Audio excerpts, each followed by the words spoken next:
All right, we're in it. We're back here live. I had to miss another week last week. Unfortunately, I screwed up. Made some dinner plans when we were supposed to do the podcast. Couldn't really go back on that.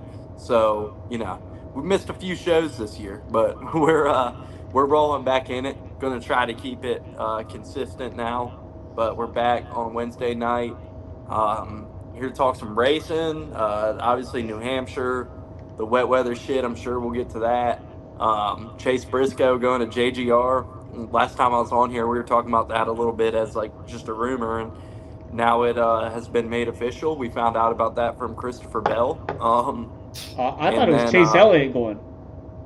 oh man, yeah, he I got was all killed. confused, dude. Yeah, I was confused as shit. I thought it was Chase Elliott going there because I heard Kyle Busch was going to Hendrick just a Yeah, couple weeks ago. So I was all confused. Yeah. I heard. I heard some rumors about Chase Purdy too. I heard that one floated around. So Oh yeah, I kind of forgot about surprised Chase Yeah. me it Purdy. wasn't him. Yeah. Yeah, a lot of good drivers eligible for that 19. Yeah, yeah. But they ended up going with Apparently Chase Briscoe. apparently they only considered Chases. Yes. That's the word on the street. But yeah, obviously we got Dalton with us. He's been on here a few times before. First time this year. He is killing it with LTC, RCR. I guess RCR. You might be killing it. RCR isn't killing it, but Sheesh. I mean that's I guess that's above your head. Yeah. But yeah. I wish you had some solutions there for them, but I guess not. So we just gotta roll with it, unfortunately. I just grab the cars and go home. The cars at least look good going around the racetrack. Yeah. I mean, that's what they can't blame anything on you, man. As long as some cars look good, like you're in good shape. That's As what long, I do. as long as the wraps don't come off, nobody can blame Dalton. There you go.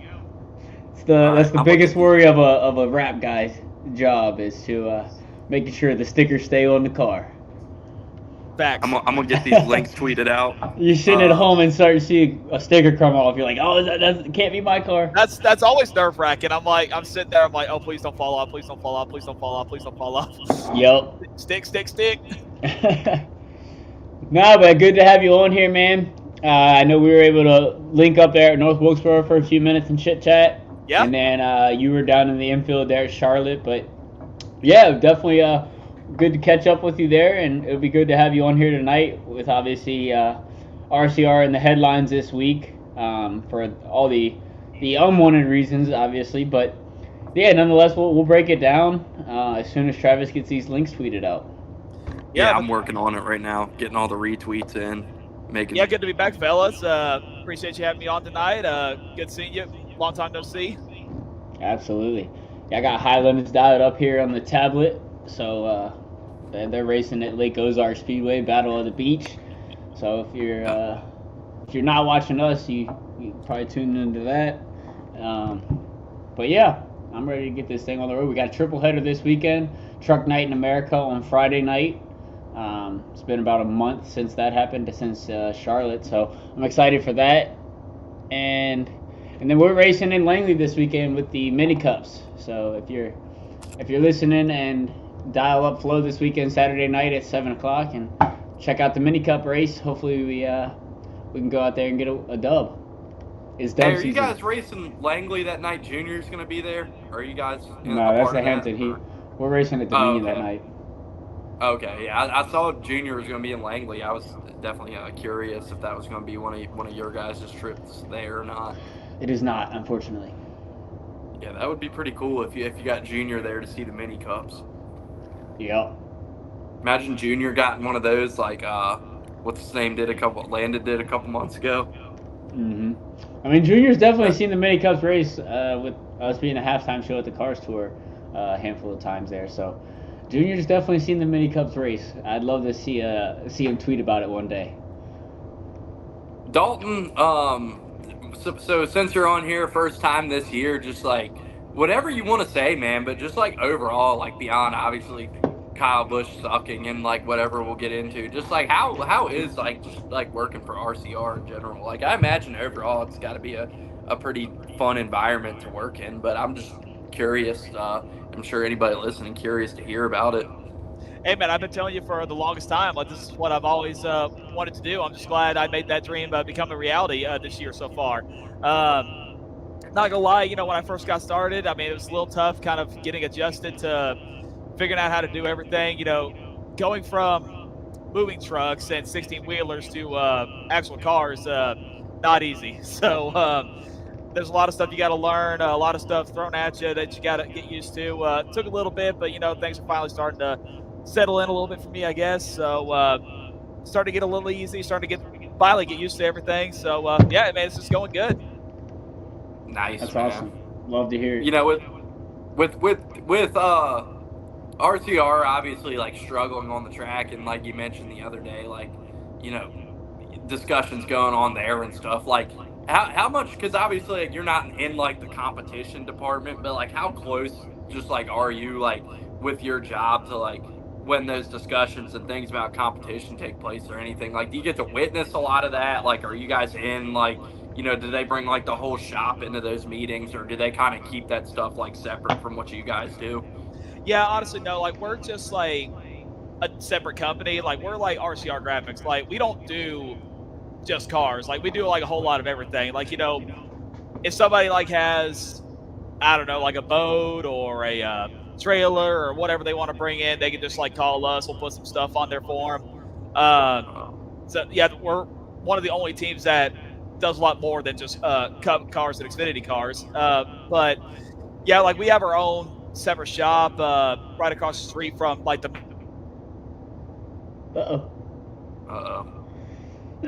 We lost him. But there he is. Oh, did I leave? Yeah, it's choppy. Choppy. Yeah, we heard right across the street was the last we heard. Oh, well, sorry about that. But yeah, like we got our own like graphics shop like right across the street from like the main Cup shop, so we're not really there too much. We just go there just wrap whatever Cup car, Xfinity car we got on some days during the week, and then we just go back and then do everything else. Nice. I did not know that. But so you said RCR is like the only team that really does it like that? Pretty much, yeah. They're almost like a third-party company, essentially. They just happen to be under the RCR banner.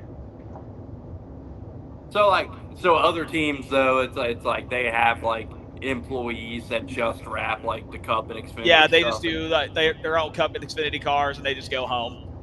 See, I didn't know that, and I've always been curious about that. Like with you working there, because I was just thinking, I was like, it can't be that like if it's an 8-hour day and you got 2 Cup cars to wrap. Like I didn't know like how busy your day was, or if like you're like just doing race cars and like chilling. So like, yeah, I didn't know all that. I was definitely like curious. Like I've definitely been waiting to have you on here and curious, just to, like talk to you about it in general. And I mean, I'm sure anybody who listens to this that knows you is curious to hear about it too. So yeah, that's really how it goes. Like it depends on like the whole shop basically is just like on like a whole schedule. Like everybody has to do one thing for the other part of the shop to do their own thing. Like, cars go to the fab shop, to the main Cup shop to get set up for the next week, and then it gives them to the graphics department for us to wrap the cars, and it goes back to the main Cup shop to finish getting everything set up, scanned, ready to go for the next week. So it's just all like a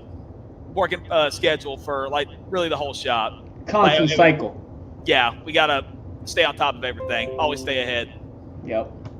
So like, if old RC kills a big ass deer, does he like bring some deer jerky into the shop for y'all or any of that? Or like, that'd be nice. Not yet.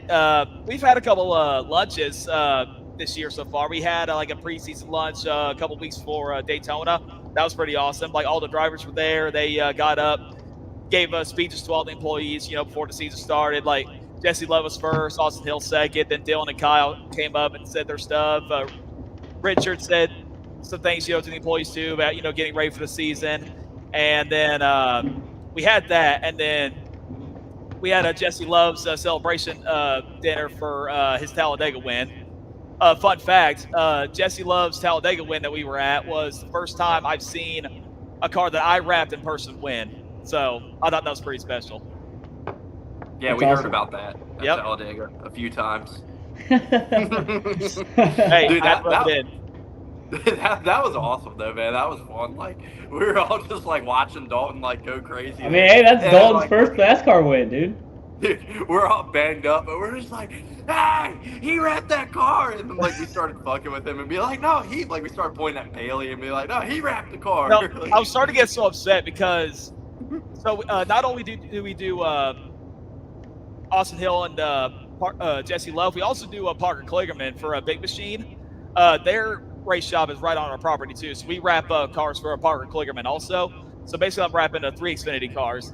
And at Talladega, Austin Hill, Jesse Love, and Parker Kligerman are all running like 1, 2, 3 that whole entire day. Yeah. And then late in the race, Austin Hill got crashed out, and Parker Kligerman got crashed out the next caution. I was like, I'm running out of cars. Jesse, it's up to you. And he got the job done. So it was very nice to see Jesse Love get his first career Xfinity Series win, lock himself in the playoffs. So, I mean, the Xfinity shop Xfinity side is going pretty good this year. So very happy about that. Right on, man. Yeah, they are doing a good job. Yeah, I mean, since we're already on the topic, we can get there with. I mean, we're just talking about RCR now, man. It's definitely been a struggle. Just like, I guess, Dalton, you can put your fan hat on for this one, man, because it's been frustrating, man. And I wanted to talk about it last week because that was post game? I don't know. Whenever Kyle did the press conference, and he was like, "Oh, if Gibbs or Hendrick offered me a ride, I'd take the ride." And I just thought that was like a weird thing to say, and like it's middle not of going to the happen. season. I mean, there's nothing open.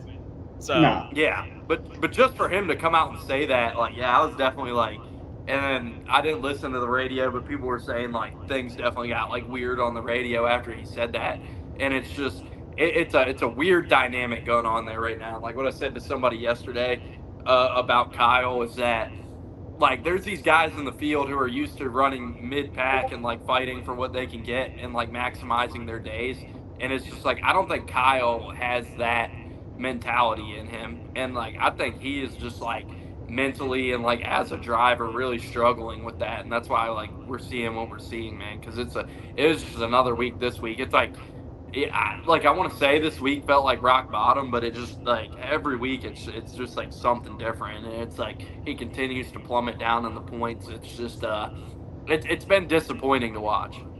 yeah, I mean, I'm still a Kyle Busch fan, like die hard. All the way through the rest of his career. This has been a very sad season. Like honestly, worse than 2022. I didn't think anything could get worse in 2022, but yeah, here we are. I mean, I do want to say this. I feel like the past month, I mean, Kyle's had speed. It's just like there's a lot of bad luck that happens in between. I mean, Cole 600. I mean, he kind of had a rough start, but he was starting to get his way back in the top 10. If we would have finished that race, I feel like he probably could have gotten a decent finish there. Didn't get that chance. Yeah, I mean, he was running like we were talking about that last time I was on. He was running like top 5, or like right near the top 5. They had a penalty. Yeah, but I'm saying before the penalty, like I thought. Yeah, exactly, and he was in the top 10, clawing his way back up. Well, no, like you guys said, it's just been a really, really, really bad month. I mean, you go back all the way to Wilkesboro with the punch heard around the world. I mean, it starts off with that. Then you go to 600, you got a pit road penalty, try to claw your way back in. The race gets rained out. The next week you go in, you're trying to race a guy hard for position. After he doors you off a Ford, you're not too happy about it. You get spun out. It's just like, man. And then it's just on and on and on and on. Then you get spun out Sonoma. And then does it bring us to New Hampshire? Or am I missing one weekend? Well, Iowa. Iowa, yeah. Yeah, was running top 10, then broke a power steering. Water pump. Yeah, that's what it water was. Pump. Yes, I figured I missed one weekend. So yeah, it's just been, like you said, it seems one thing after another. It almost feels like my golf game. I just can't put everything together one week. But like you said, they have had and shown speed in that terrible month. So I'm not terribly concerned, but it is getting down to crunch time. We're 8 or 9 weeks to go till the cutoff. And like you said, Travis, this is just like a completely different mindset of how he needs to be racing. It's not. Uh-oh. Yeah, we lost Eric. He froze up. We're having some freezing issues tonight. Well, I mean, I guess we can piggyback on what he's saying until we get him back in. But I mean, He's right. Like it's been a frustrating stretch. Let me take him off the stage and get him back. And See one if thing I that. was going to say too, like I mean, Kyle was doing a good job at finishing races at least until Gateway, and then once Gateway happened, he's been struggling to finish a couple of races the past couple of weeks. It's just, and he can't afford more DNFs, and now we're starting to pile them on over and over and over. It just sucks to see. It really does.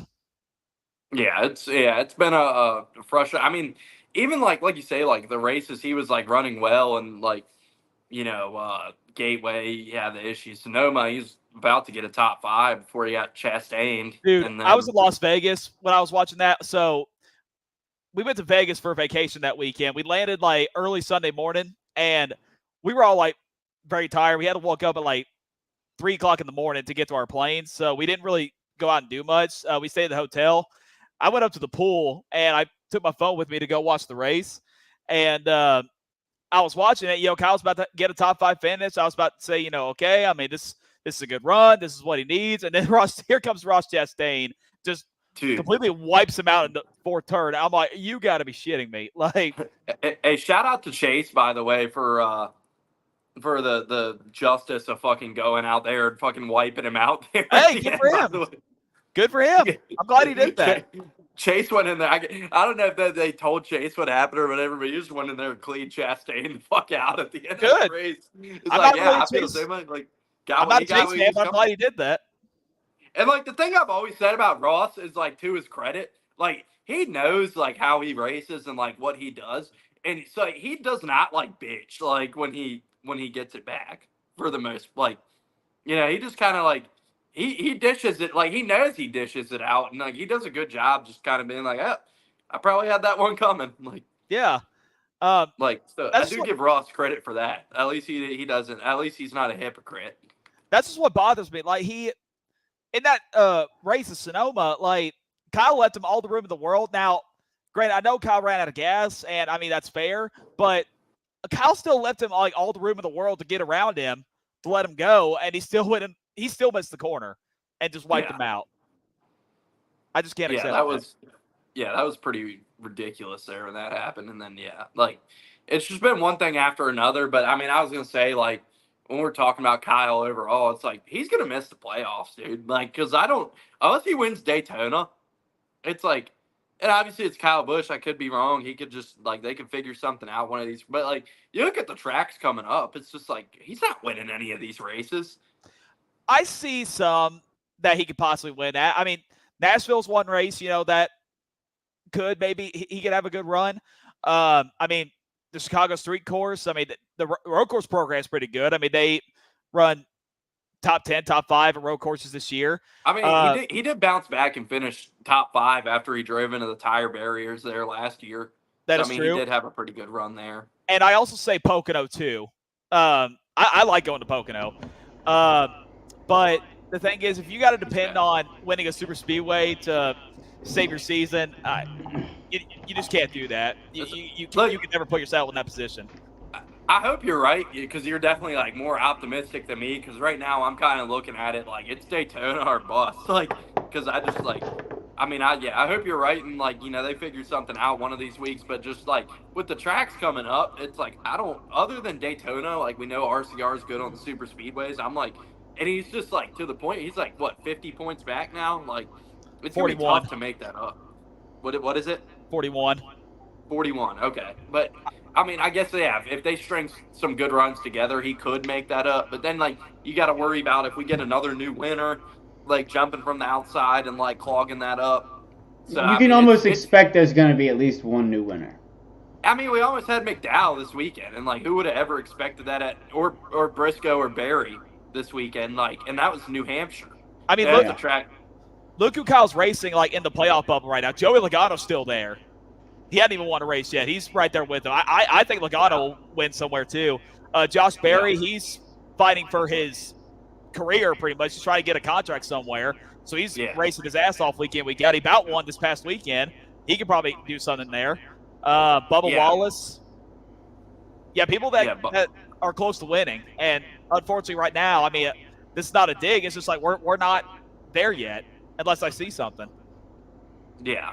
And it's just like, yeah, I don't think a lot. And obviously, like we said this after Gateway, and I'll say the same thing again. It's like, you go into some tracks and be like, okay, we're not getting like a different winner here, and then you go to Gateway and get Austin Centric to win. So like, you never know going into the week, but most of these tracks, like you can have a pretty good idea that like, this isn't the track we're going to see somebody come steal a spot, but you still never know. Like, I mean, we almost saw it at New Hampshire. We saw it at Gateway, and like those are tracks like you never would have expected that.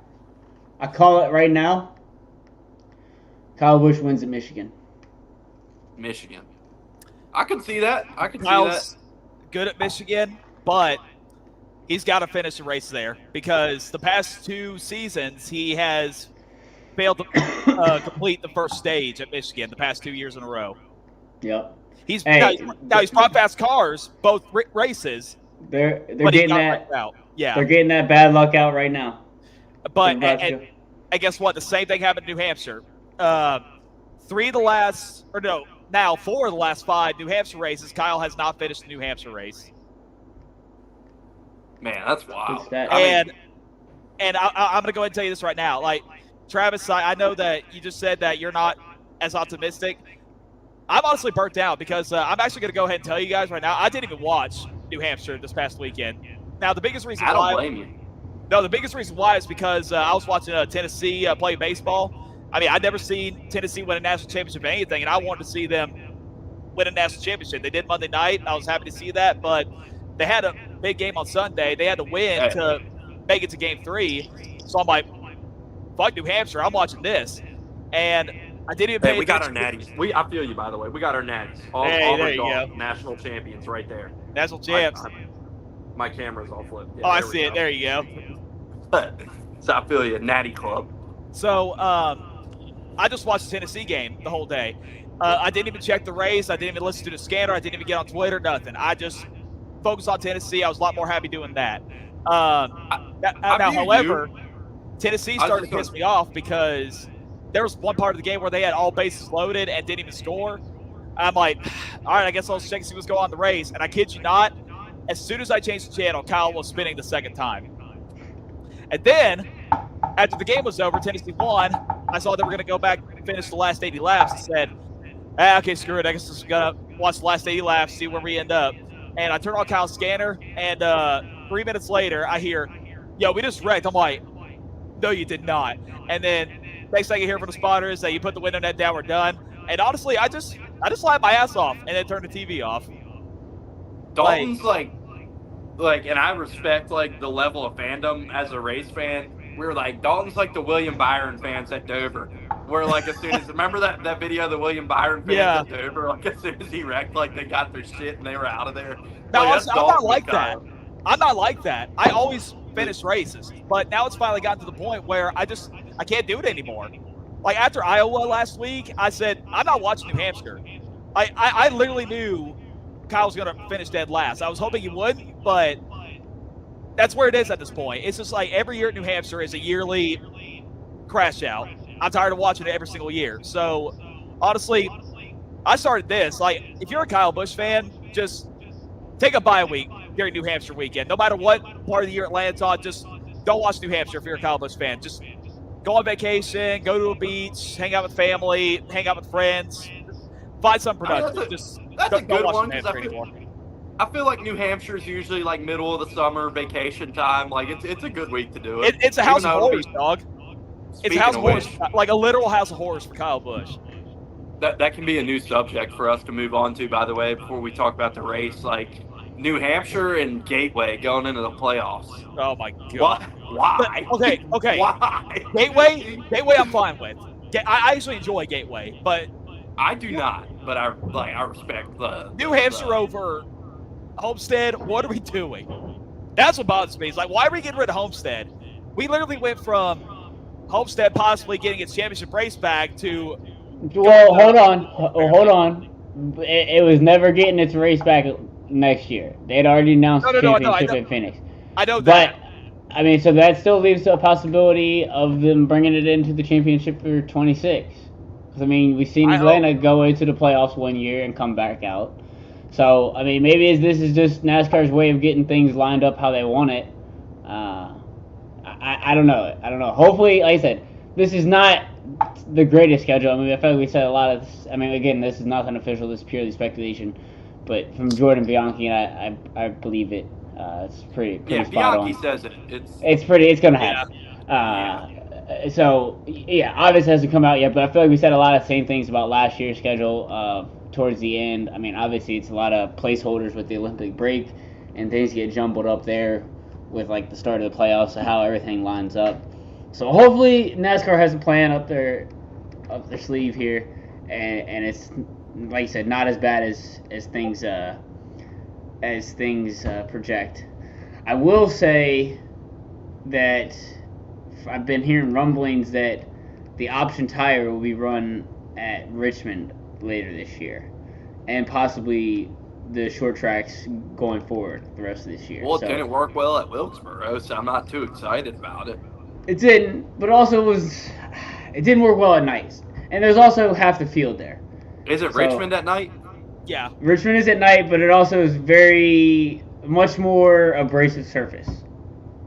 I did hear. I know you guys don't like Denny Hamlin, but I did hear on his podcast. Does. Oh, he okay. Does.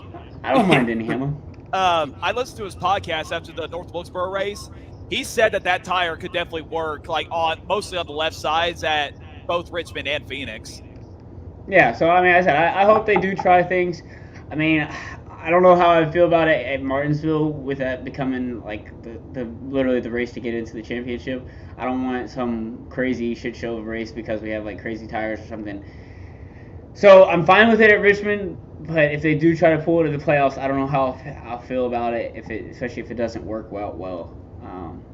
But yeah, we'll have to see. I don't think that's been announced yet, so we'll see if that is true and when that gets announced. But I think that will make the race at Richmond better. Kind of why we're as far as the New Hampshire Gateway thing, though, it's like my issue with it is that, like, I understand, like, the arguments about, like, weather and this and that, and, like, moving Homestead earlier in the season because they need more warm weather tracks. Like, that's what I heard Jordan say. I agree. That's all fine. But it's like, if you're NASCAR, like, these playoffs are, like, this should be, like, you know, you're throwing your best fastball. Like, these are the races that, like, this is the playoffs. This is when we attract new fans. It's like any other sport. It's like people come and watch the playoffs. Like, even if they're not a big fan. It's like, if when you're sending New Hampshire and Gateway into the playoffs, like, you're not throwing your best fastballs in the playoffs. And that's what I don't get about it, is, like, there's infinite other tracks on the schedule that you can go and throw into the playoffs. Like, if we want better racing in the playoffs, like, go down the line. Like, keep Atlanta in the playoffs. Like, Atlanta's probably the best track we got right now. Like, let me throw this at you. I feel like they're going to markets that are not big college football markets or football markets in general. I mean, granted, Patriots, New England, but I think you got enough race fans up there that they'll turn out and get a sellout. But St. Louis, Illinois, I mean, that's like a place probably begging for a race that time of year. So, granted, whereas Atlanta, you probably won't get nearly the draw that time of year with the football season going on, you know what I mean? So, I mean, we'll definitely find out this year because it's the same weekend that Georgia's playing a home game, I think. So yeah. What about Falcons? Well, they don't care about the Falcons. As somebody who lives in Georgia, I'm just saying that some people will. That's at least a crowd drawer, somewhat. Yeah, of fans of other teams. Hey, Dalton, I'm with you, bud. I'm with you. I'm just saying, I'm playing devil's advocate here. I'm a sad Carolina Panthers fan. There's tough times right now. Kyle Busch, Carolina Panthers. Dude, if New Washington Nationals. Like we just talked about, if New Hampshire's going to be in the playoffs next year, then NASCAR's literally about to make me watch a damn Carolina Panthers game over a NASCAR playoff race in New Hampshire. That's where I'm heading right now. You know how sad that is? Do you know how sad that is? That's where I'm heading. We make the argument about football markets and stuff, then, like, why are they taking Watkins Glen out of the playoffs before Watkins Glen even ran a race? I can see that probably because of the Olympic year this year kind of moved that out. Possibly. I don't know. I feel like that might have had a lot to do with it, but I don't know. We'll see how it shakes out. but No, I'm with you, Travis. I mean, I feel like I said we always talk about it come playoff time. You like your best tracks. I get it. Yeah, it seems like we're not getting that for sure. These flat 1 mile tracks is not great. I mean, a couple of road courses.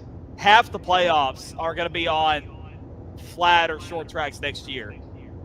If they don't fix the short track package, dude. You better hope them option tires work. Send fucking Michigan in the playoffs. Send Atlanta in the playoffs. Send Oh, Pocono Michigan in the playoffs would be nice. Would be fire. That'd be fire. That would be fire. Yeah. I mean, Michigan, Atlanta, Pocono is. People used to hate Pocono. Pocono's been really good the last couple years. It has. Yeah. I mean, I don't hate any of this. I mean, I don't really agree with the moves. I'll say that. I mean, we will see how it shakes out, and hopefully it's just like placeholders for what they have up their sleeve for 2026. Like I said, I think we at least hope to see Homestead go to the championship race for 2026. They can keep all these races in the playoffs as long as Homestead goes back into the championship race. I mean, yeah. I'd be alright with it. But I mean, we'll see how it all shakes out. But like Dalton said, it's like so next year half the playoffs is going to be flat tracks, short tracks, and then throw the Roval in there too. The road courses haven't been great with this car. Like that race wasn't good last year, so like that's going to be in there too. So I mean, unless they change it back to the oval, which doesn't sound like they're doing from what I've heard. No, you can only hope. They're redoing the Roval. Apparently it's a new layout this year. I do like the new layout. They're already paving it right now. Yeah, it'll definitely create some more passing zones, I think. So we'll see how that plays out later this year as well. I'm a pro Roval guy. I just don't think like road courses are great with this car, but I am a pro Roval guy. They just need to fix the package.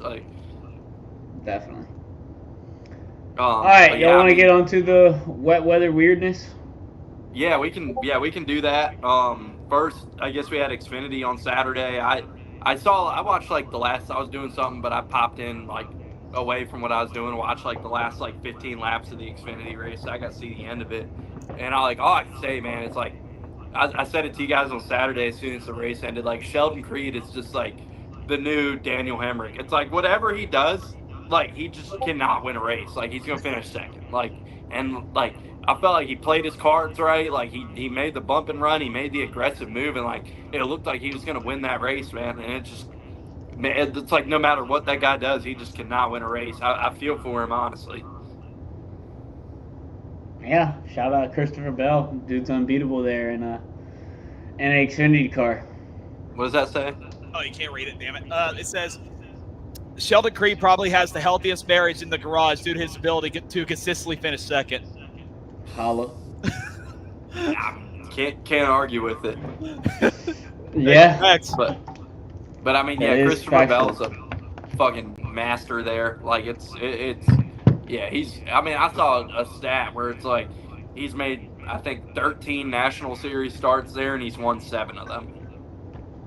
Batting 500. Like, yeah. That is an insane. I mean, he almost won one. Because remember, he almost won the Cup race that Almirola ended up winning. That's the one they cut short. But he was running down Almirola at the end of that one. Well, and he shouldn't even have won Saturday. Like you said, like he falling back to like second, third, was running second, third all day. Chandler Smith, I think I don't know exactly how it played out. I know when I tuned in, Chandler Smith I think was leading, and then fell back. But yeah, like you said, was right there second, third all day, but right there the final restart just put an absolute crazy move on, with 3 wide at the start finish line all the way down the front stretch into 1. That was pretty wild to see, and they all made it out of there. So yeah, shout out to Christopher Bell. Dude is definitely unbeatable in a Xfinity car at New Hampshire, and pretty tough to beat in a Cup car. Yeah. So, yeah, I thought the race Saturday was good. Shout out Carson Kvapil, another top 5. That kid's actually unbelievable. Yeah, it was in contention to win. They got the caution at the perfect time. They were staying out late because all they were racing for was a win, and ended up getting the caution right after they pitted. And Oh, we stayed on the lead lap. I know what I wanted to bring up from that race. Why the fuck did Alex Bowman pit for fucking stage points, running a car that's running like 5 races this year? Or I don't know. that was crazy. Like I don't like. I did Unless see they were that. trying to get track position, like Probably. because like I said, they had to start in the back, and so they were trying to flip it and then get a caution or something. I didn't start watching until like middle of stage 3. It was pretty late when I started watching, but I had Alex Bowman top 5, and like you said, he ran like 10th all day. So Yeah, he stayed out like when cars were staying out to get stage points, and like he stayed out to get them. But I'm like, you're running like this car is running like 5 races this year. Like what? Like why are you tracking down stage points? again, it probably wasn't for stage points because he doesn't even get points for stages. It was Yeah, probably to get track position and then hopefully to get a caution early in that second stage or whatever stage. It had to have been either stage 1 or stage 2. I don't know. I didn't watch the race early enough. But whatever that next stage was, they were probably hoping to get a early caution like 15 laps into the run, and then they would have cycled to the front. Everybody would come for tires one more time. That's probably what they were doing. Is what I could best gamble from. Because like I said, they don't even get stage points. So it wasn't about that. Yeah, I mean, it's just, but no, I mean, decent Xfinity race, awesome finish. I said that 3 wide was nuts. I didn't think we were making out of that.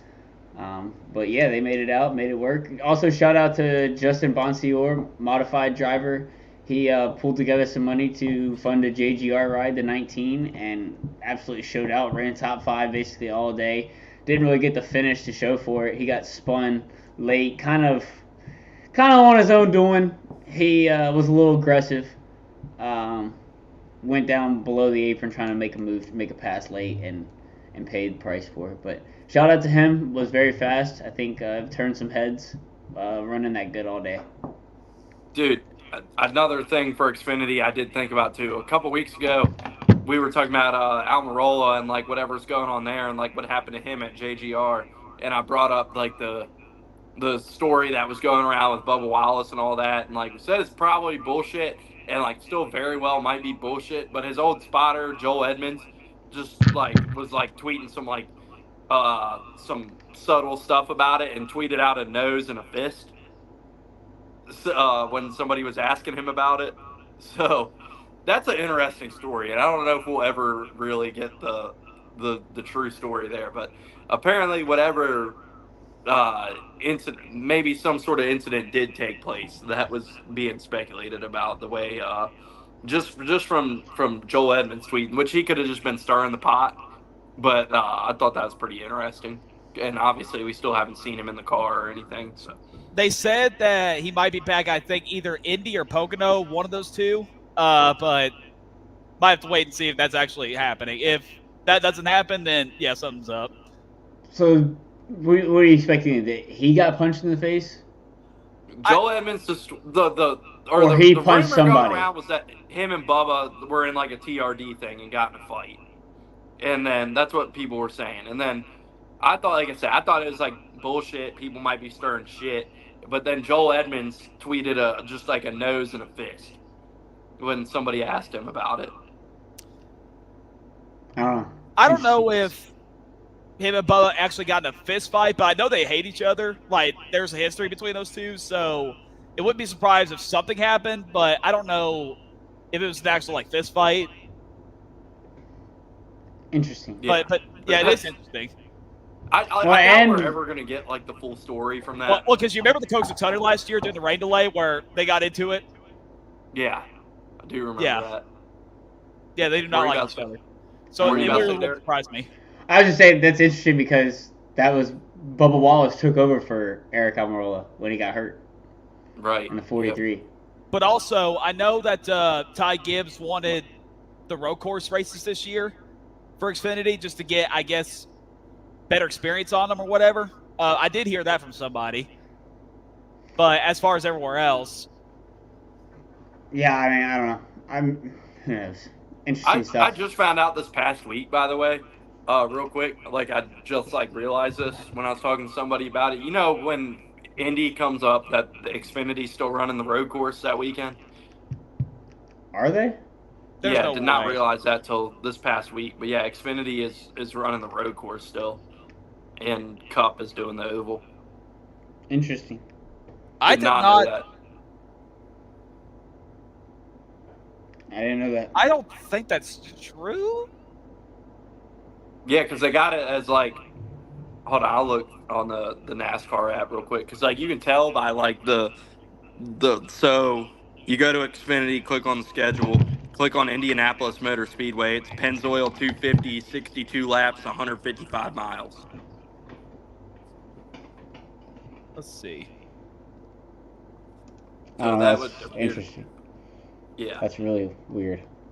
yeah. I did not realize that till this past week when I was I mean, talking to they could somebody do about it. it. I think they can do the conversion in a day. Yeah, I was But gonna ask if they that's could. just. Yeah, I'm they pretty did it sure a they couple can. years ago, the COVID year. Oh yeah, that's right. Yeah they ran the road course on Saturday and the oval on Sunday that year because that was the one where like Briscoe and Cindric and Allmendinger had that crazy battle for the win on the road course, and then the Well, you next might day be is right when. then, but But yeah, thought that was wow, interesting. didn't think about that. But okay. Yeah, I But yeah, didn't know that. I just wanted to throw that out. But yeah, you guys got anything else on Xfinity, or you want to talk Cup? We can get into Cup. Let's do it.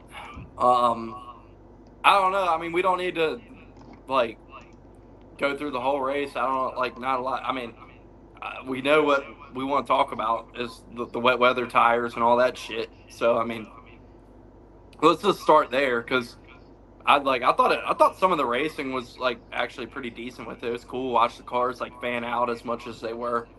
Um, but obviously the big issue with that, and a lot of people didn't like, the freaking NASCAR micromanaging it and telling them what tires to put on at what time and all that. Just I didn't like that shit at all.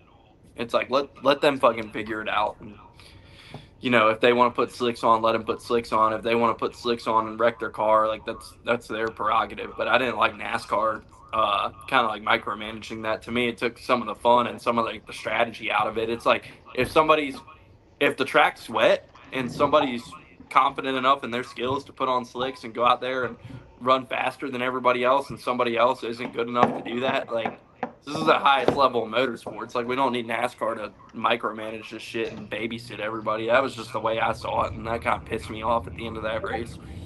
If I remember correctly, now I know these were both road courses, but I remember the 2020 Roval and the 2021 Coda race. NASCAR let teams do whatever they wanted to do when it came to tires. So I know Correct. both those races started on wet weathers, and Because then the Roval was where Ty Dillon put the slicks on and won that stage because he yes, went and smoked everybody. yes, and then same thing for Coda. Like that started on wet weather, and then everybody turned to slicks, or well, if they wanted to. So how do we go from that? I know we're trying it on ovals, but they've done it a couple times already. Like, why are you not at the point yet to where like you just let them choose what they want to do? Yet, like, what's taking so long? No, I see both sides of the coin. I do. I mean, because if they do let teams decide what they want, and you go in there and you have 15 cars go in and smash the wall, I think we're in the side of the majority of saying like, yeah, that's on the teams. Like, you know what I mean? But then you would have a whole loud majority, like not majority, but minority on the social medias coming with the pitchfork saying like, oh, why would you let them teams do this, like yada yada yada. So it's like I feel like NASCAR could never win in this situation, and they took the more conservative approach for sure. And I hope they say, all right, yeah, this year we're learning, and then by next season they're saying, all right, we're going to go full control for the teams. You know what I mean? So hopefully they're just still learning. Obviously, I think this is the first time we not started a race, but like went to the wet tires on an oval, not starting the race on starting the race like we did at Richmond. Yeah. And Wilkesboro was the it only was other very one. tough to tell if the track was drying out, like the way it's paved.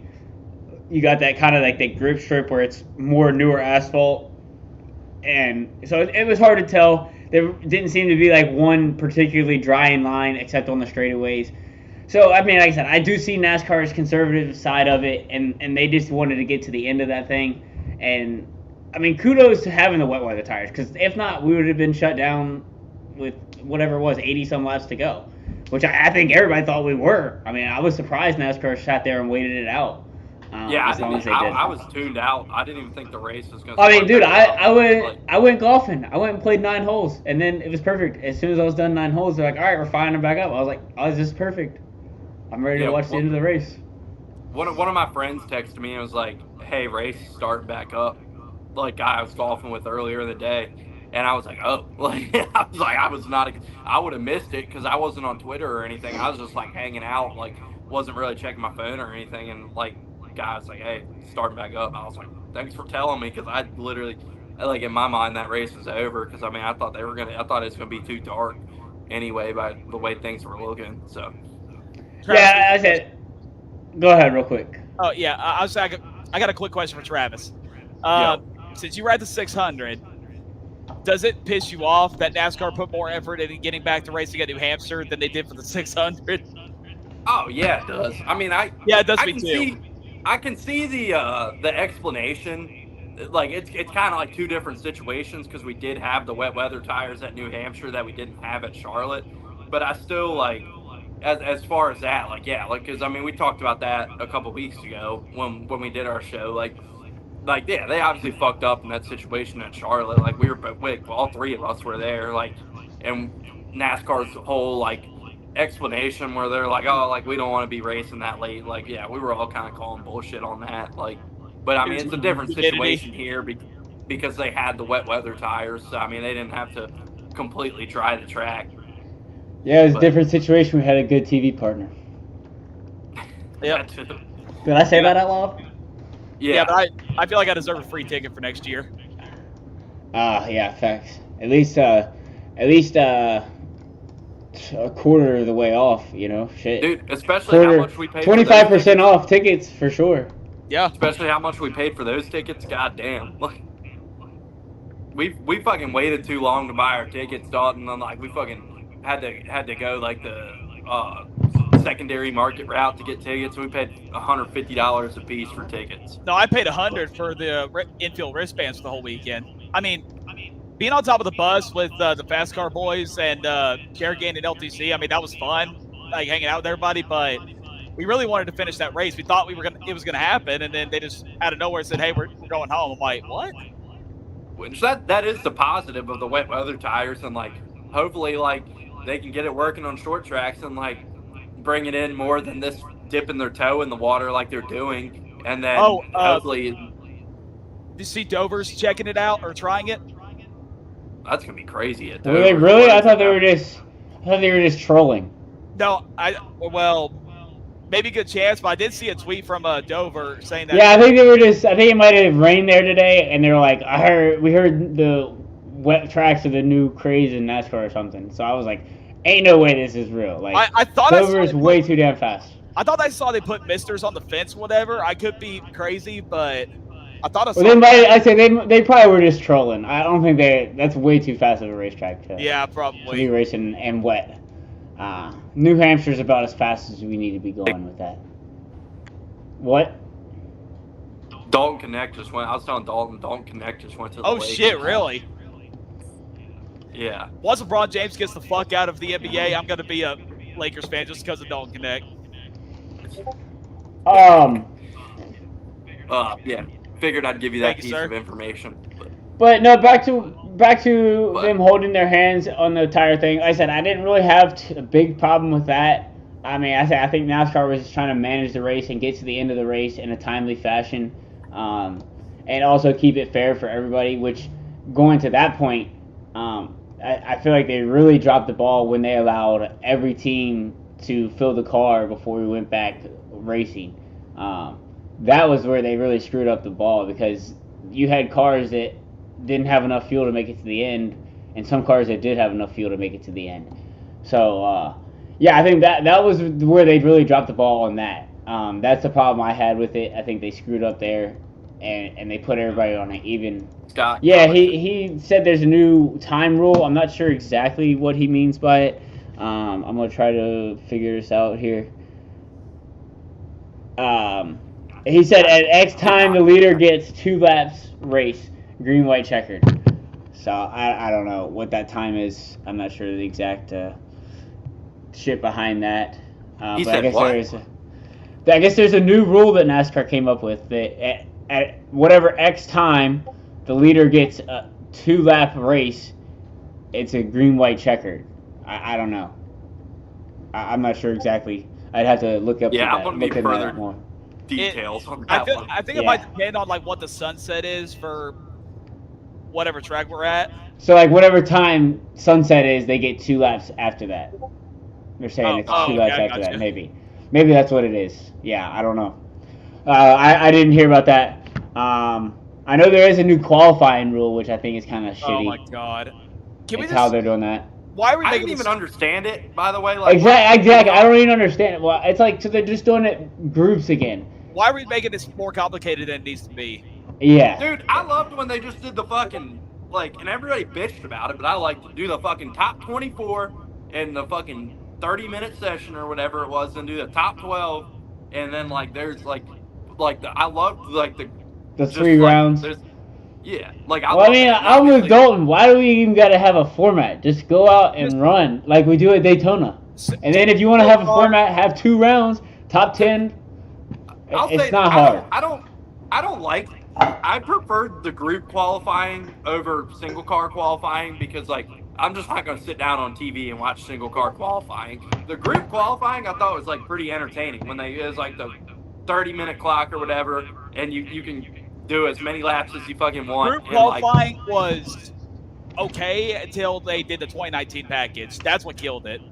Well, yeah, there was that dumbass race where they all waited to go out too late and didn't even make it.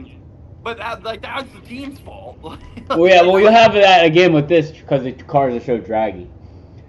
But like I said, just line them up. Idiots. Like, just line them up and go see who's the fastest. It's really simple. Derek, move your head. By the way, you're covered up by the logo. That way, yeah, that way. You were like, So a couple new rules that I'm not really in favor of. Like I said, I certainly didn't like that. They gave everybody fuel there before we went back racing. That was kind of stupid. But yeah, nonetheless, it was definitely a weird 80-lap race there in the wet. I mean, that made the race certainly exciting. I mean, you had 4 or 5 wide. I think we had 5 wide at New Hampshire. I mean, what the heck? I don't think we've ever seen that. Dude, NASCAR fucked up too, by the way. Did you see the picture I sent earlier where, like, I think it was like 70 to go. It's like right after they went back green where Bell, like, was like clearly, like, went past the commitment line, was like below the orange box. Like, pass. Like, yeah, I don't know how they screwed that up. They told teams they weren't calling that because like that was like where the preferred groove was. When they went back racing, they were saying, they said there was no penalties there. Oh, okay. Like it was basically like whatever, like normal rules where it's like no track limits. You know what I mean? Yeah. Obviously, in New Hampshire, that's not the preferred groove normally. But when it was like wet weather, it was just like whatever pavement's available, use it. Don't fucking wreck. Yeah, I mean, it was crazy watching them under caution. They were fucking going through the grass and shit. Man, literally going through the grass. Yeah, literally. I was like, God damn. Yeah, I think that's when they came up. That's when they said something about it because they were like, when you saw them going down the front stretch, they were going like right to the wall there, trying to get the tires cooled off in that puddle that was like up against the wall. And that's when NASCAR was like, no commitment code violations here. Like, just do your thing. And that's where I said I think they were just trying to manage the race without it turned into a disaster. Get the friends all 301 laps. And I think they did accomplish that. Again, would would we like to see them not hold their hand and let them just do their thing? Yes. But this is also, I can probably count on one hand how many times we've done this. And I feel like every situation's a little bit different. I think this is the biggest track we've done it at, other than road course. Yeah. So I think you factor all that. Well, Wilkesboro's not a mile, so. Yeah. So yeah, I think I say all that factors into it. So hopefully next year we've seen it on big tracks, we've seen it on smaller tracks. Hopefully next year they say, "All right, boys, wide open, do your thing. This is the top series in America. Y'all are the best teams. Figure it out." Yeah. And they will. So obviously, Christopher Bell was the dominant car all day and ended up getting the win. But man, it got interesting there at the end, like we were talking about earlier. Like it seemed like we had a good chance to see a new winner. And I mean, hey, like people are gonna give him shit for it. Shout out to Michael McDowell because he fucking went for it. And I mean, that's all you can ask. I mean, obviously he fucked up, and I'm sure Ryan Blaney wasn't too happy, but like he had some balls, man. He sent it in there, and like he was like, I'm either coming back with the lead or wrecking this thing. But I mean, that's like shout out to McDowell for making that, for having the balls to do that and making that move. No, it's definitely a ballsy move, but then again, you got to think: is it the right move when you're battling for? I mean, because that wasn't even for the lead; that was for second. So I mean, that's where I'm thinking it's like that was kind of a silly move. You took yourself out running second, and then you throw away a good day when you could have had a good points day, and you're sitting here on the bubble, the cutoff line, looking for a good day. That could come back to haunt you. That last restart, by the way, with how aggressive he's been all year, I was surprised Josh Berry didn't just fucking send it. Because, like, I thought he was, and, like, he's been pretty aggressive this year. We talked about it a couple times, and, like, I thought it was, like, a prime spot for him to just fucking send it and see how it goes. I didn't, I thought he was going to take the shot, but I'm pretty sure he chose to restart behind Bell when they did the that's the thing. That's the thing is, did he choose behind Bell? Or was it outside? If I'm remembering right, Bell chose. I thought he chose outside. Barry was in second, and Barry chose, and from second chose the outside behind Bell. Okay, yeah. I mean, either way, that's what I'm saying. The preferred groove obviously was the outside, so it was like if you were on the inside, you were definitely at a disadvantage on those restarts. But yeah, shout out to Josh Berry. I was really hoping to see him win. I had him in a Group 3 winner that cashed. That was a ticket that cashed. So shout out to Josh Berry on that. He had to beat Busher. Busher was looking good there for a little while, but then he fell back as things played out. But yeah, Josh Berry, heck of a run. And I guess I'm hearing things now. I guess now that Justin Haley's staying at Rick Ware, that maybe Josh Berry might be getting in the 21 ride. So that would be awesome. That would be awesome. I would love that. I would love that. Old school racer, old school team. Like I would love that. That would be cool. And what a driver to get their 100th win. You know, like what a deserving driver. I hope to see that playing out. Like that. Like everybody wants to blame like Harrison Burton, but like I think that car is the issue. I don't think Harrison Burton's good. But I also think that car is like not that good. I think Matt DiBenedetto like did everything he could do in that car, and like it's still like he made the playoffs, almost made it again in the 2 years he was in there, and then obviously it's year 3 of Harrison Burton in that car. I just don't think that car is that good. I don't think it's just a Harrison Burton issue. We shall find out. Yeah, I mean obviously like when Matty D was in there, that was the previous car, like. Because Burton's been in there all 3 years of the next gen. So, I mean, like, maybe it's not. I could be wrong. But I don't know. I don't know how exciting that car is. Obviously, there's a reason Briscoe's been with Ford his whole career and had the chance to go there and chose to go to Gibbs. I mean, that's a no-brainer move. If those, I mean, he basically said when he was doing interviews, he had Front Row and Wood Brothers and Gibbs to choose from. And I mean, he was fucking not choosing Gibbs out of those 3, but right.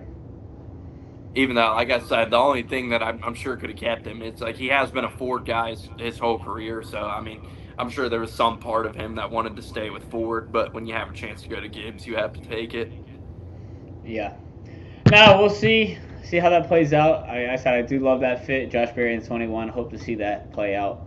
And then we'll see if it was really Harrison or if it's 21's dog shit. Yeah. I do think the car could run better. Like, I'm not defending Harrison Burton. I'm just saying, like, I don't think if you put a better driver in that car, it's going and fucking winning races. Like, as soon as a new, like, I don't think it's all, I'm just saying, I don't think it's all Harrison. We'll see. But yeah, I mean, that kind of leads us into the other big news of the week. And obviously, I wasn't on here last week to talk about MTJ's retirement. I'm sure you guys touched on it a little bit when you were on here with Logan. But Truex announces his retirement. It's funny, like, literally that same week, me and you were talking about it and whether he's going to stay or not. And then that Friday, he announces his retirement. But shout out to Martin Truex, first off. On a great career. He's going to have a great season to finish it out, I'm sure. But, like, I've always felt like Martin Truex, like, doesn't get enough appreciation. Just, like, where people talk about those debates of, like, who's the best, the best 5 drivers right now, all time. Like, who's the best wheelman, this and that. Like, I don't feel like you ever hear, like, Martin Truex's name, like, come up in those discussions. And I've always felt like he's kind of, like, underrated for that. Where, like, I feel like he's proven that he's one of the easily best 5 drivers in the field, like, year in, year out. Like, he's a championship contender every year.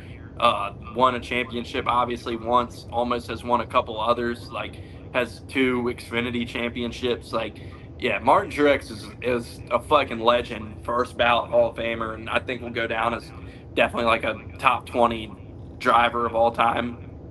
So, I mean, yeah, shout out to him. Like I said, I always feel like he's just kind of like an underrated talent. It's just like, he doesn't have a very eccentric personality, so he's not one of the guys that, like, they market the sport around or anything, but he's had a fucking awesome career, and he's one of the best drivers out there. So just giving him his flowers, because like I said, I've always felt like he doesn't quite get, like, the appreciation. It's because he was never in a big car until just a few years ago. I mean, he was in underfunded equipment. I mean, granted, he was always outrunning that, what he should. So yeah, that's why he shined in that. But he was never in a big equipment. So it's like over half of his career, he never really got the chance to run good shit. You know what I mean? And get those wins. So I think that's why he gets underrated. But I do. I mean, shit. Like, people don't even appreciate Jimmy Johnson's 7 titles. Oh yeah, I agree. I agree with that. Yeah, nobody's saying it didn't, but hey, still, he doesn't even get enough flowers for 7 titles. You think Martin Truex Jr. is gonna get something for what 2 titles? Well, like, Carl Edwards just 1 got title? into the Hall of Fame, and like not dissing Carl Edwards at all, but like it's like, yeah, cousin Carl, like, one of the best of all time. And it's like Martin Truex is better than Carl Edwards. I mean, you put their careers side by side, and Truex has a beat in every statistical category. But like, if you just like went on the streets and asked people, like, who are like NASCAR fans then and NASCAR fans now, like, oh, who's the better NASCAR driver all time, Carl Edwards or Martin Truex? I feel like a lot of people are gonna be, oh yeah, cousin Carl, he's one of the best. But like, I think that's what I'm saying, like, because he drove for big teams his entire career. Yeah, but whereas Truex, but Truex has for since he went to Furniture Row and they got with Gibbs, which was like 2016. When he went to Furniture Row, they weren't that big. Yeah, I mean the first couple years, but then when they got partnered up with Gibbs, which was 2016, that was like his real breakout year. It was like the year before that, when Gibbs was tired of getting beat by him. Yeah, I mean, because they like, hey, take these chassis. They partnered up with Gibbs in 16, and then 18 was Furniture Row's last year. So they had like a 3-year run with Gibbs, and then Gibbs fucking put him out of business. Because they were like, all right, that's enough with that. And then he's been with Gibbs ever since. Which was like pretty fucking cold-blooded what Gibbs did there. They basically fucking put him out of business and say, we're taking your driver and your crew chief. Like that was and your engineer. Yeah, that was James crazy. Smalls was out there in Denver too. Which Yeah. it will be interesting to kind of wrap it up full circle. It'd be interesting to see how Briscoe meshes with that group of guys, because they are kind of an established team already, and they're bringing an outsider in. So it will be interesting to see how he meshes with them. because I think they Briscoe's gonna can be. be pretty fiery on the radio.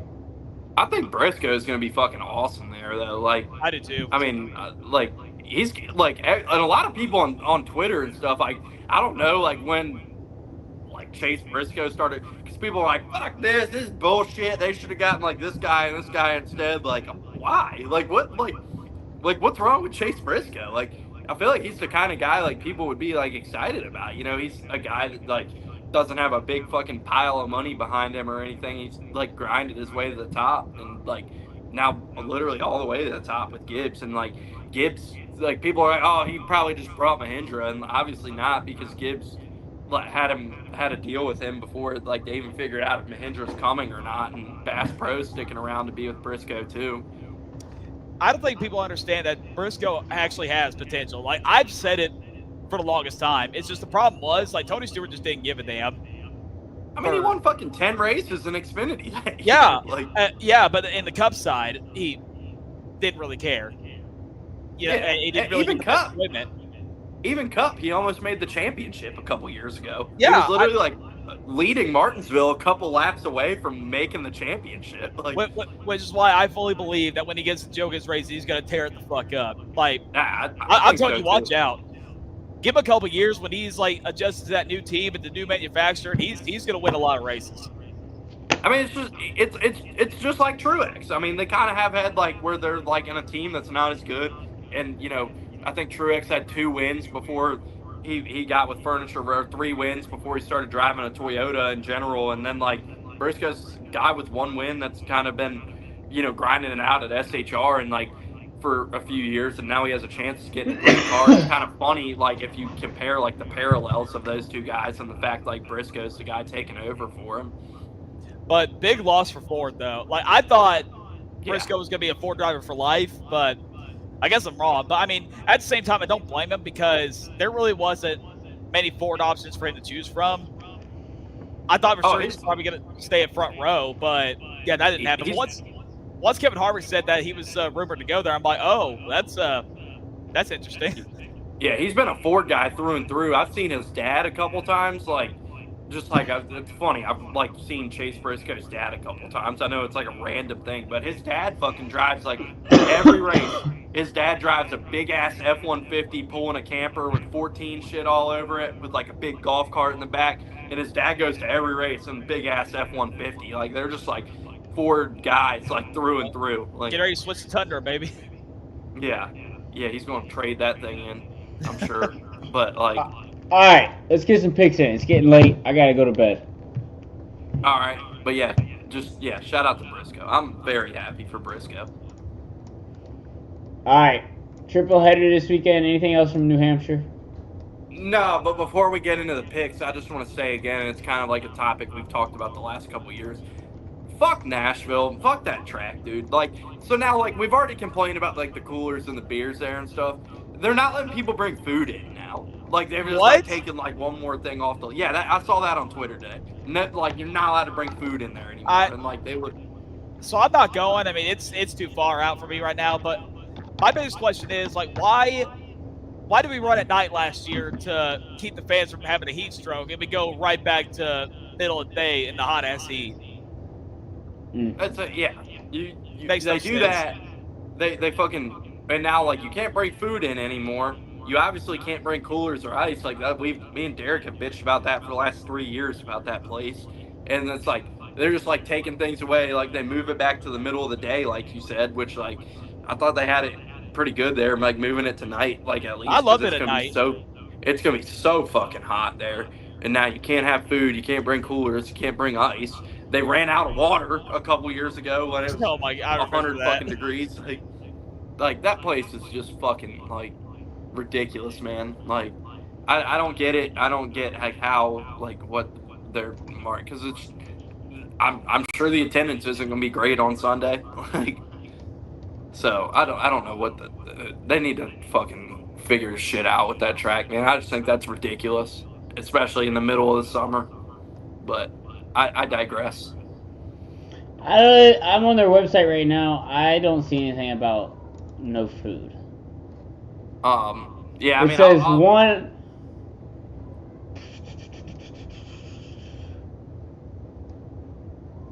It says one clear bag or clear backpack no larger than 18 by 18 by 14 inches for headset scanners, cameras, binoculars, cold pack, etc. One clutch bag slash fanny pack no larger than 4.5 by 6.5. Unopened or empty water bottle, insulated cups are permitted. No other outside beverages will be permitted. So if I'm wrong, I will do my research and like try to find the tweet I found earlier. But if I'm wrong, I will.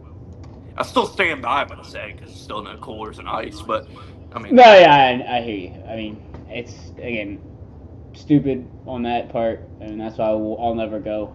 yeah, it makes me like not because that's like a 5 hour drive for me. Like I could do that if I wanted to, but it makes me like not want to go to a race there. Nah. I mean, I get it if you're a short track, but you're a big NASCAR track, you should be able to afford to allow fans to bring your beer in. Like I said, I get the short track level. Like, it's tough. You need your grandstand and your beer money. So I get it from that aspect. But hell, even most short tracks, you can bring a cooler in. Yeah. So, yeah, bad move on Nashville. But, all right, let's get into some picks. Triple header, Friday night truck night in America. I've got some odds up. Dalton, you're the guest. You want to kick us off? I'm gonna make it easy. Real quick. What are you technically in the sport? Are you allowed to gamble in it or no? I don't think there's any rule, but it's discouraged probably. I honestly don't know. I never really read anything about that, so I guess I'm good. Gotcha. I mean, I just went to Vegas a couple weeks ago, so. Hell yeah. Yeah. So let's get into it. Dalton, you can lead us off Friday night. I'm gonna take an easy pick here, just Corey Heim. Time. You took Derek's like weekly pick. Sorry, I got another guy. Oh, okay.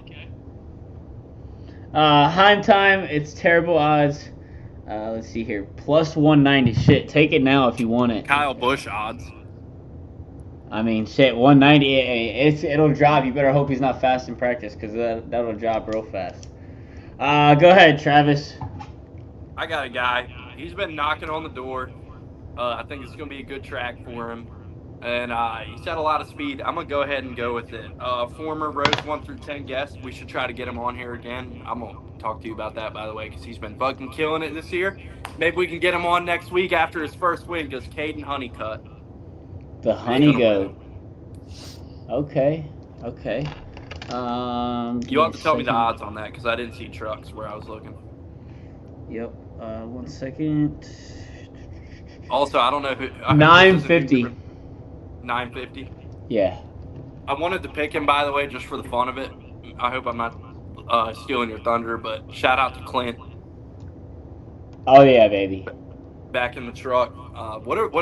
That's not who you were gonna pick, I imagine, right? Yes, sir. Oh, it is who you're gonna pick. It is.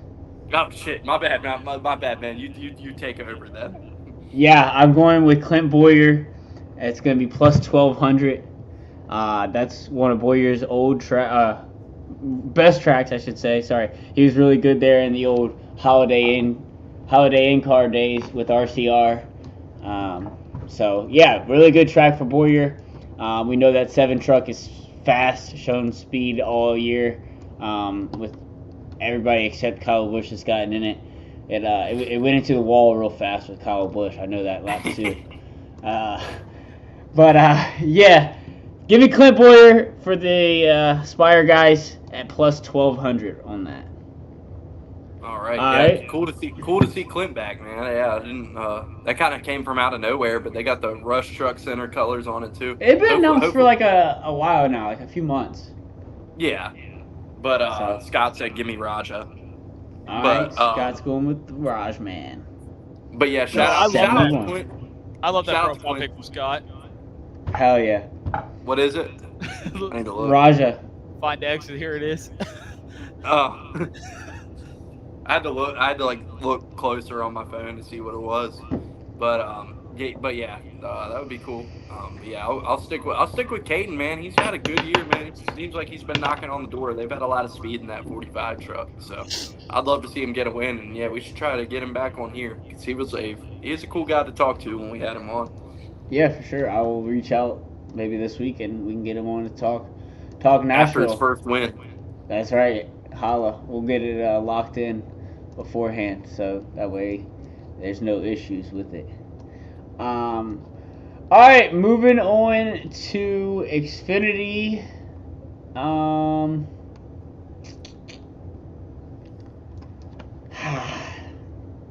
Do I go the chalky pick or the not chalky pick? What do we think, guys? I don't know. I don't know who the chalky pick is. The favorite is Ty Gibbs. Oh. Yeah, I hadn't looked at the entry list yet. JGR has stacked the field this weekend. How many fucking races can Gibbs run? I think because he's a young gun. Yeah, That's fucking stupid. I think the rule is you have to have I think 2 to 3 years experience to where they live 3 to 5. Fuck that. God, that's so fucking stupid. All right, give me Ty Gibbs. That's why Joe Hunter even Jegas won't get out of that damn car. That's fucking bullshit, dude. It's like we have all these rules to stop Cup drivers, and we don't want the fucking Cup drivers ruining the series, and then Well, I mean, that's always been the rule. Yeah, but that's fucking stupid, dude. This is one of the fucking put some fucking common sense in it. If it's fucking Corey LaJoie running it, okay, whatever. He's not in a competitive car in Cup. If it's fucking Ty Gibbs, who's literally top 5 in points right now, get him the fuck out of there. Give him his 5 races like everybody else, and get him the fuck out of there. That's so just because you're so worked up. Give me Ty Gibbs. I mean, come on, man. Do you guys not agree with me? No, I don't. I'm fine with it. I think if you, I love the bushwhacking. I agree. But either let them all run. I mean, again, it's the same thing as Kyle Busch. Don't have a problem with other people do it, but when it's Kyle Busch and he's kicking everybody's ass, everybody's got a problem with it. No, look, I am pro bushwhacking. I think they should be able to run as many races as they want. But if you're gonna have this rule, it should be every fucking Cup, or at least again, if you finish. The rule has been the same since it came into existence. That you have to have, if you have less than 2 years experience, you can run as many as you want. Ty Gibbs does not need to fucking run Xfinity, 20 Xfinity races. If if it's fucking Carson Hocevar or something, okay, cool, whatever. But if you're in the top 20 in points, you should get 5 races like fucking everybody else does. Well, who's your pick then? God damn it. I hadn't even gotten that far. I was fucking... As worked up as you are, you fucking... I got myself in a fucking tizzy and didn't even think about it. Shit. Give me... fuck it. He won this race last year. I remember I made a lot of money on it. I made $200 on it. So maybe Lightning can strike twice. Give me AJ Allmendinger back to back at Nashville. Because I had him plus 3,000 to win this race last year, and he won it. I was fucking living like a king. So give me AJ. All right, AJ it is. Let me see the odds on that. Is, hang on. Plus 2,500. Yeah, I got 2,000 on my end. All right, Dalton, who you got? You know what? Shout out Big Machine Racing. This is basically like a hometown race form. This is where they were based off before they moved to Welcome, North Carolina. I'm going to go with the 48 of Parker Kligerman. Okay, I like it. Love it. PK, and that is plus 7,500. Okay. Yeah, we got Austin Hill win. We got Jesse Lovin win. It's Parker Kligerman's turn. I'm waiting for it. I will say, if you're looking for a long shot Xfinity, Tyler Reddick is in a Sam Hunt car. They've obviously shown some speed. So Tyler Reddick, Sam Hunt plus 12,000, or 1,200. Sorry, not 12,000. Jesus, 1,200. I don't hate that. So, yeah. And also, when top 5 odds come out, Carson Kvapil is running. Lock him in for a top 5. I think he'll be fast. Yeah. You can also run Tyler Reddick top 5. That'd be a good solid bet as well. Oh yeah, I forgot Reddick's doing the 26. Yep. All right. Moving Back on to up to the Cup. plate, Dalton. This is Back the up big to one. the plate. Go Balls. I just learned also that you can bet on NHRA. Didn't realize that. Oh. Go Tony Stewart. Hey, did you see in Indiana you can bet on like USAC and stuff? Because Rodman was tweeting about it. Nah, I didn't. That's Yeah, sick. Rodman was tweeting. They have dirt racing on there in Indiana. I guess I didn't know if they had like outlaws, but he's tweeting about like USAC odds for like a midget race. I'm driving to Indiana tonight. Yeah, there was one midget race. He was like, if you're in Indiana, bet this shit. This guy's gonna win tonight. I don't know how that ended up going, but Nice. I love it. All right, Dalton, you're back up to the plate. national champ at the plate again. Go Balls. See, we did Hey, do shout out Lily Lang, by the way. Lily Lang. Go Balls. We didn't do an LTC episode this week, so never got a chance to make my pick. Usually I like to piggyback my LTC pick if I'm on another podcast somewhere, but fuck Sheldon Creed. That fucking company man right there. There he fucking goes. He's just gonna finish second anyway. God I hadn't had time to think about this. I kind of want to go for a Chevrolet driver. Because actually, Chevrolet's undefeated at Nashville so far ever since they started running there. So I am going to go with Ross Chastain for a back-to-back. Ross the boss. All right, Ross Chastain is plus 800. She's sitting fourth on the board this week. I got mine. I'm going to go a little down the list, but I feel like if you've been following this year, the trajectory makes sense. Sitting down at plus 2,800, he's been knocking on the fucking door, and I think it's his time. I think he finally figures it out, pulls through, doesn't get put in the fucking wall this time, and Chris Buescher gets his first win of the season. Not bad. He's been knocking on the door, man. Like he's gonna win one of these races. I mean, he's been in contention to win Nashville, I think, ever since they started running there. I know 2022 he about had it. He's been good at Nashville. I mean, he had Kansas, he had Darlington, he was good at Sonoma, he was good at New Hampshire. Like, he is knocking on the door to win one of these things, and he's sitting way down the board. Like, I would definitely sprinkle some money on that because, like, when you're running up there, you're putting yourself in the position. Like, he's hot. Ford's been good in general. I feel like of late, I think it might finally be time for Chris Buescher to pull through and win one. Buescher, I like it. Yeah, plus 2,200 on my end. What would you get him at? What did you get him at? 2,800. Hell yeah! All right. Fuck. I'm gonna go with another guy. Like Dalton said, Chevrolets have been undefeated, but you could almost make the same argument that you were just making about the Buescher Travis, about this guy. He's been in contention a lot of weeks. I've been saying that this guy getting a top 10, death and taxes are the only thing confirmed in life. Give me Alex Bowman to win this race. It's the Ally 400. NASCAR is rigged. If you follow the trends, sponsor there, Ally 400. Sponsor on the car, Ally. And a special Dale Jr.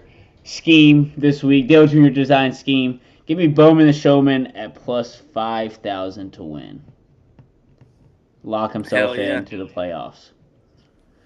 5K Bowman. Do you have like FanDuel or anything? I got BetMGM. You can check on BetMGM company, man. You can check on BetMGM. If they're up on there, we do our top 10. We do like a long shot. It's for a guy to get a top 10. So if you can pull up the list real quick of like guys to finish top 10, and we usually kind of like be like, okay, you got to pick somebody past this guy. So if you want to pull it up real quick, and we'll kind of like yell out where the line is, and you can pick somebody past that. All right, let me see if I can find it real quick. I know I have it.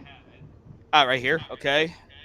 Hang on a second. Let me go to a different book, because the book I just had up was actually really bad lines for top 10s. I'm on FanDuel, and there's some That's what pretty I'm good ones. pulling up. Okay, that's what I'm pulling up then. Because what I had up was like awful. Like they had like 15 guys to finish inside the top 10.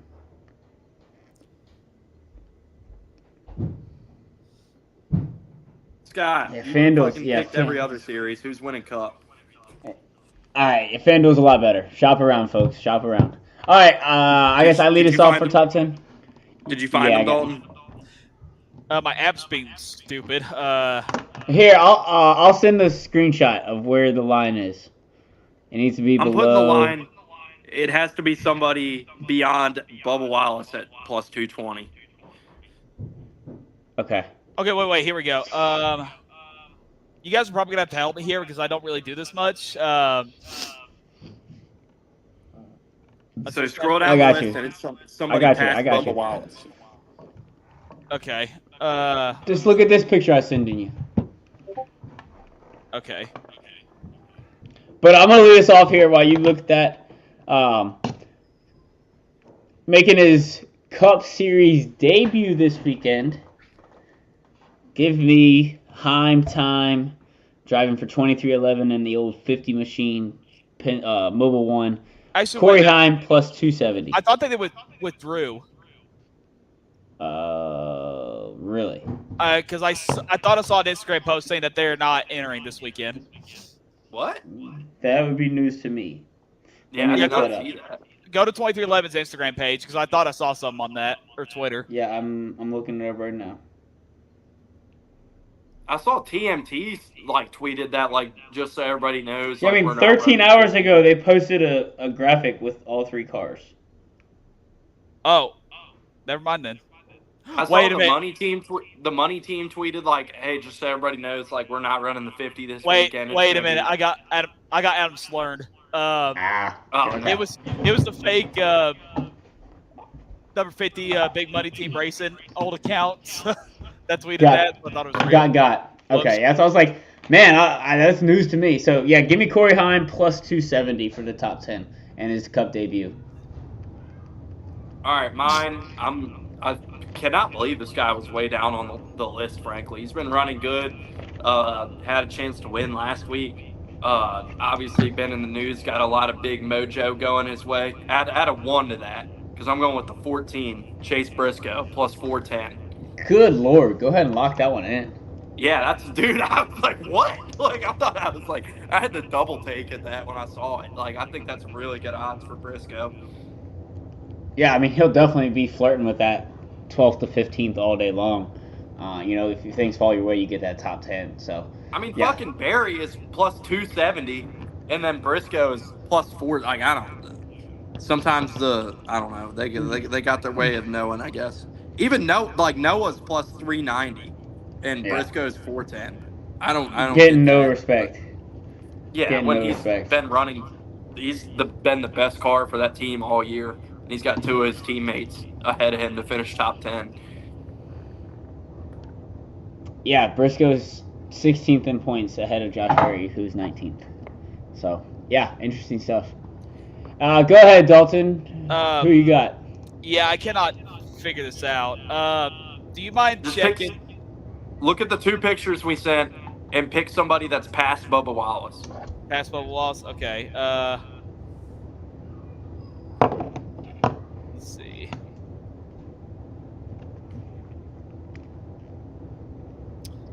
How about Daniel Suarez top 10 at 270?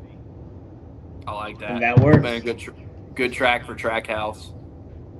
Another kind of home race. Basically a hometown track for Trackhouse. Yeah. I mean, he had a really good run at Iowa. So. The American flag sticker gets the win. Dude, good for him, by the way. Yeah.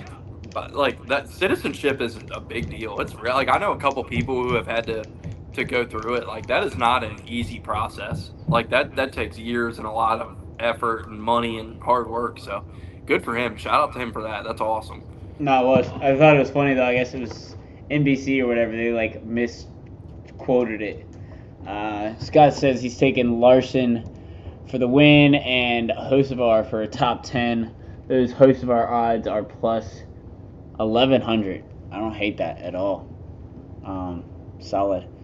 Uh, but yeah, no. Sorry, what were we talking about? NBC said something Oh about yes, Suarez, the like you were saying. the tweet or whatever. They were like, they called Suarez an American flag sticker. So it was funny. Just like What?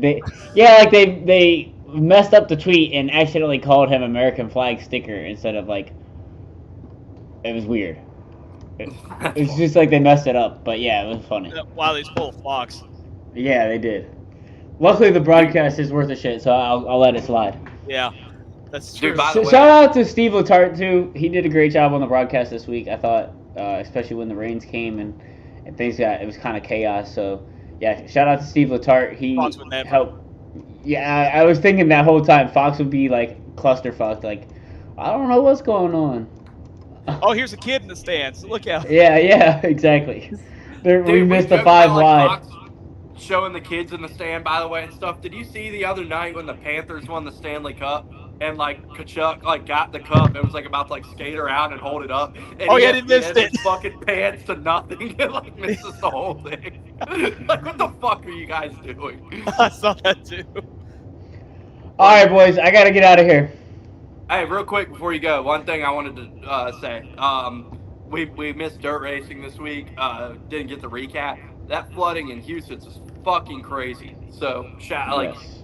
I feel bad for all the fans who didn't get their stuff out of there in time. There were pictures of it, of the campers fucking swamped there and everything. That sucked. That was some insane flooding. So, uh, just shout out to anybody who got stuck there and a part of that. And obviously feel for all them, man. That's fucking crazy. But they rescheduled it for like the end of August, so they're going to give it a shot. Good for them to be able to find another date for it. But I did want to mention that because that was insane flooding. Yeah, no doubt. Scary stuff that happened like early morning hours when you're least expecting it. So scary stuff there. Also scary stuff right now. High limits is under red for a medical emergency. Not sure exactly what's going on. Oh, I know shit. they went yellow with Brent Marks slowing down on lap 13, and then went to red, and this says a medical emergency. And right now they're just kind of got the speed shot from like the thing, and they got some teams working on cars, but I'm not sure exactly what's going on there. So hopefully everything's Wait, cool. was it related to Brent? Because you said they I'm showed not him sure. Like I slowing. said, I've had it up, but we've been kind of running this thing and doing picks and shit, so I've been like a little busy. So not sure exactly what happened. Damn. So yeah, just we'll figure that out. Hopefully everything's good there. But yeah, Yeah. just kind of a little breaking news as we close this thing out. But But hey, yeah, good show. we'll Thanks for coming on here, Dalton. Appreciate you as always. Welcome. I guess while you're on here too, Derek's about to run. Yeah, we're about to cut it, but talking to Cody, I'll just say it here. We're planning on doing a LTC Rose 1 through 10 like mega show the Monday Okay. after Chicago.